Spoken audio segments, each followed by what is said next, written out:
Hello and welcome. My name is Billy, and this is going to be the first video in the Feeding My Inner Child series where I reread books that I loved when I was younger. And I had put a poll on my community page, and the majority of you voted for the first book you thought I should read, and that was The House of Dyes Dreer by Virginia Hamilton. And for those of you who don't know, this follows 13-year-old Thomas Small and his family as they move into a house that used to be part of the Underground Railroad and is suspected of being haunted. And so you get Thomas's perspective as he is discovering hidden passageways and tunnels and discovering hidden rooms. And through this process, they find a hidden treasure. And so because the story kind of evolves into his family trying to protect this hidden treasure from the Darrow family, which are their neighbors. They live on the land next to them, who have for generations been searching for this treasure. And so that's the basic premise of the story, and I really enjoyed rereading this.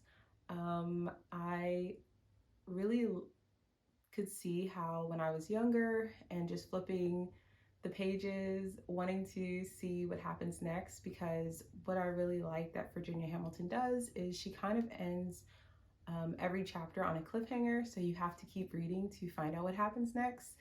And she also uses very vivid descriptive language that makes you feel like you're in the scene with the characters.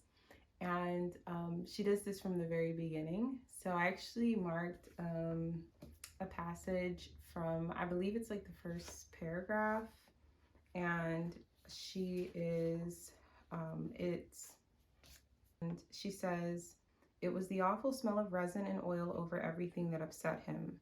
The odor nearly choked him. The trees gave it off as though they were raining turpentine. He seemed to feel it on his hair and his hands. His palms itched and his eyes burned." And so I really liked that passage just because I feel like she's evoking all of the different senses, and that really captured me at the very, very beginning.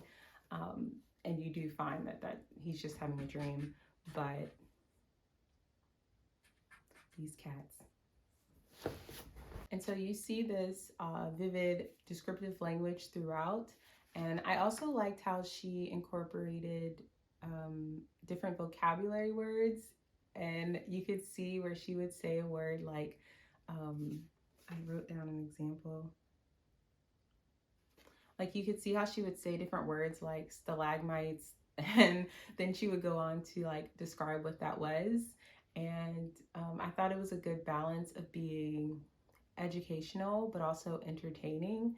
So yes, overall I really enjoyed this. I think it's a great book to introduce young children about what the Underground Railroad was, introduce them to the history of slavery in America, and without it being like too much or too heavy. Even outside of that, just the values that are shown in the book are very good for children and adults as well.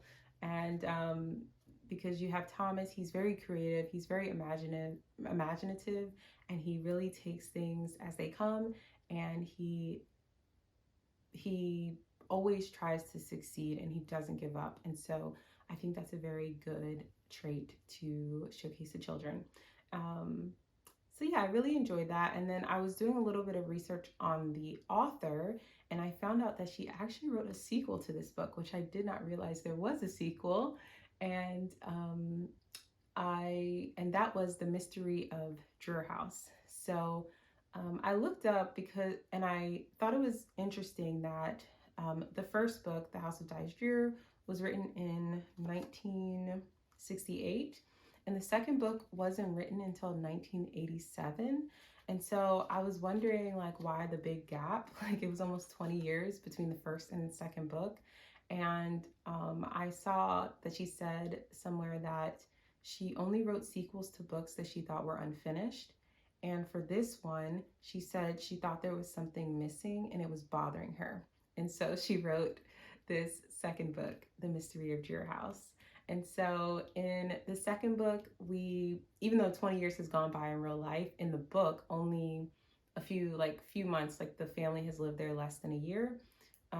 So less than a year has gone by in the book. And we have, like I said, the small family, they are trying to protect this treasure, and helping them do that is Petsy, and she is the adopted daughter of the Darrow family. And so you have Thomas kind of questioning Petsy's loyalty and whether they can really trust her to help them protect and keep this treasure a secret. And so while the first book I would say is more adventure, the second book is definitely more of a focus on, I would say, healing family connections and redemption. You learn more about the mom, the mother in the Darrow family, and you learn that she has this mental illness that kind of keeps her like bedridden for much of the year, but then she kind of wanders. And so you have that introduction to mental illness. I have to say, I mean, I may be biased, but I did like the first book more than the second book. I like that she kind of tied up loose ends, and the story definitely it all comes together and it ends it's very happy ending and wholesome. But I don't know if it was necessary. But I still thought it was a good book, and I would love to read more from Virginia Hamilton. And when I was looking up more about her, I saw that she actually wrote like 41 books. 41 books from, I have notes here, 41 books, including folktales, mysteries, sci-fi, novels, and biographies. And I realized through that I actually owned a Virginia Hamilton book, because these two books I actually read on my Kindle and I got through the Libby app. But I realized I had this book by Virginia Hamilton, her stories, and these are folk tales, fairy tales, and true tales. And I don't remember ever reading this. This was my mother's book, but I remember the illustrations. And so I picked out some of my favorite ones. Like, I remember this one. I used to think this was just so cool, like the tiger in the suit. And then this one with the mermaid, I used to really like this one as well. And then this one with all the different women dressed up, all the different shades of Black women. I thought that was really cool too.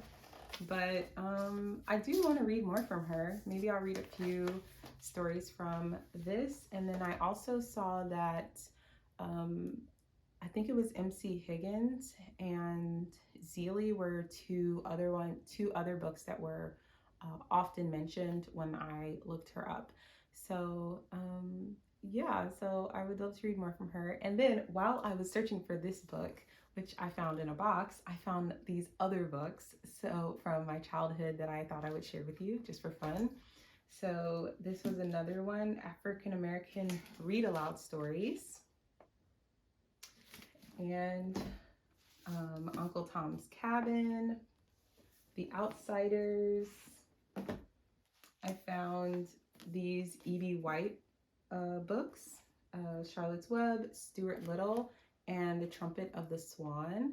I didn't realize I liked E.B. White so much when I was younger that I have 3 books by this author, and I've held on to them. So maybe I will give these a reread as well at some point. And then I have this, Around the City, which this is for when I was really young, but I just remember these. I don't know if you had books like this when you were younger too. We have Fantastic Mr. Fox, and then Black Mother Goose, which I don't have the cover on this book anymore, but I do have, there's just one story that always stood out for me, which was the mother who lived in a shoe with all these children. So again, I really liked the illustrations in this book as well. And then another one where I remember and liked the illustrations was this book of little prayers, and it has different prayers, and it has kids from all different backgrounds. But one thing that really stood out for me was I used to share a room with my sisters, and I always wanted my own room. And I remember seeing this picture and thinking, if I had my own room, I would love for it to look like this, because I really loved the bay window. And then also, I really remember liking this illustration just because of all of like the nature and the hills. And I just thought it was really funny because I now live in a house with a bay window, and I live in the country, and I get to see beautiful scenic hills and mountains every day. So I just think it's funny how life can be full circle like that. So I just thought that'd be fun to share with you all. And I hope you enjoyed this video. I think the next book I'm going to do will be Tuck Everlasting by Natalie Babbitt. So you can look out for that one. And also share with me books that you really enjoyed when you were younger. I would love to know. And I hope you enjoy the rest of your day, and thank you for watching. Bye.